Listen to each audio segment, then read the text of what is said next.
Hey, Mark Meldrum, Meldrum's Monster Garage, and today we're going to get over to Mike's and we're going to finish up the brake booster on his car with an original brake booster, and then we're going to try to get the hood on the car.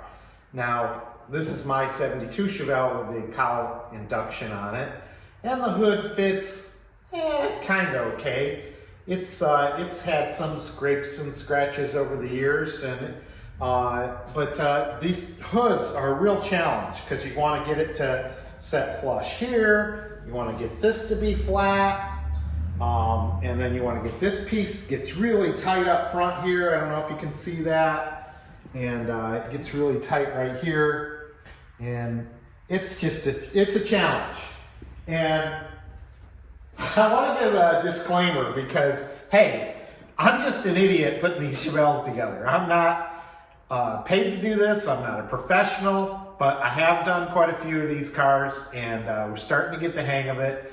We're going to work with Paul Clark, the guy who painted it today, so he's really good at getting all these bodies together, and hopefully it goes well. But once again, if you're watching my videos to learn how to do something, you might learn something, but that's not the real intention of my videos. My videos are just kind of made to show what's going on out in the garage as we put our Chevelles together. And yeah, that's about it. So that's my disclaimer today. So let's get out to Mike's garage and see what damage we can do. Here we go. Hey, Mark Meldrum, Meldrum's Monster Garage, and you're looking at two brake boosters here. One's a reproduction and one is original. Can you tell which one is which? We had a reproduction on the car. We found a original brake booster from Brake Boosters out in California, and he went ahead and restored it for me. So let's talk about some differences here. So the one on the right is a reproduction one. The one on the left is an original one that's been restored with new plating. And the first thing you'll notice, that I noticed, was the Delco Moraine here is upside down. On the reproduction one, it's right side up here. And from just looking at it, it looks a little longer here than this one. The fonts are very, very close, but very interesting. A little deeper on this. And then the big thing you're looking for is the date code, or the year, or not the year, but the day of the year that it was made. And this is, I know it's upside down and it's not focusing so well, but it's 29. And on this one, there is no date code. So that's the 29th day of the year. And then I noticed that the triangles are a little bit bigger here than they are on this one. And they shipped it with this elbow on here. I'm going to reuse the original one that we have. And I think they have like three dots right in here. I'll show you that. And then flipping it over,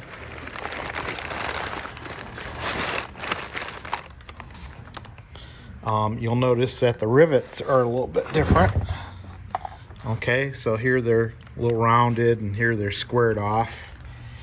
But pretty close on the back end. You notice a little bit different shape here.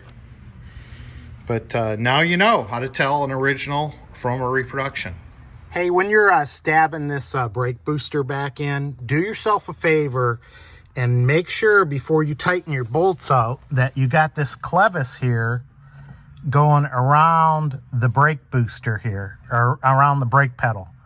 I mean, it's really close to the clutch there and everything, but make sure you get that so it's in between there. If it's off to the side, you're probably going to have to disconnect something like the brake booster and back it off and then stab it back in again. So just words to the wise there. Boy, does that look nice up there? I think it does. Look at the detail. Look at it. And then, of course, these are the original pins. What you receive in the rebuild kits is one of these pins with a cotter pin through it, but the originals had this little lock clip on here. So this will go through the clevis, through the brake pedal actuator, and then clip on. I think it goes this way. All right, there you go. We got the brake booster on, and thank you, brake boosters. Mike, for sending us a nice towel. You can see there, brakeboosters.com. Got everything hooked up. Looks good. I don't know if Delco Marine's supposed to be upside down. That's kind of crazy, but no, that's the way it goes. So we're happy.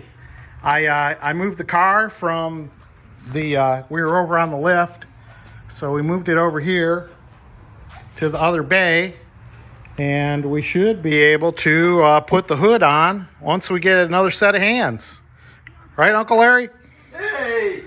All right, Mike is unraveling the chrome piece that goes across the back of the hood, and Paul is making sure we're all set to go. And then we got the car is all ready to go. And Larry is relaxing. Larry's relaxing. He's working on the top of the air cleaner. Hey! Paul's putting on forest fires. Right. Stop. Action! Yeah, we're coming back off. The original part, you know. That's See, the this one. is too tight. Yeah, but this stuff shit all over it. The one you have in your hand is original, right? Yeah. Yeah, it's original.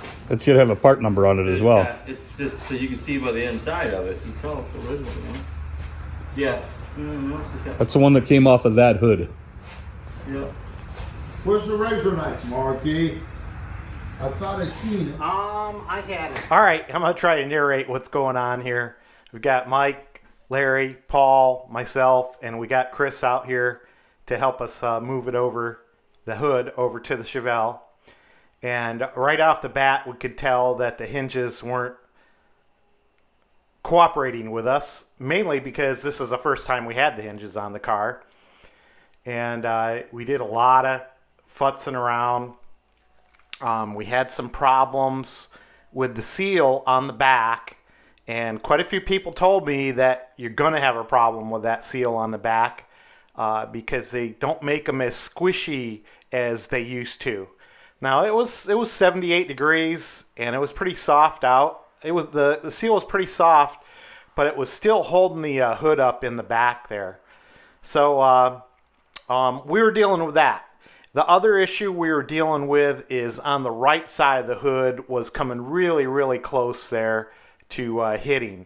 The left side of the hood was looking pretty good. So Paul suggested we loosen up the core support and try to yank the front end of the car just over a little bit. So that's what I'm doing. I'm underneath there, loosening up the core support. Now, I'm only talking fractions of inches here. I'm not talking about 1/8 of an inch. I'm talking about, you know, I don't know, 10, 20 thousandths here. So we were able to make quite a bit of progress by pulling that over. Unbelievable. You know, so I got up under there. I loosened it. Paul leaned on it really hard, and then I tightened the bolt up, and we finally started getting the hood to pretty much fit. It was still a little tight on the right, but it was starting to fit better. The next problem we had was, you know, just different things on the back, so we decided to take out the back seal.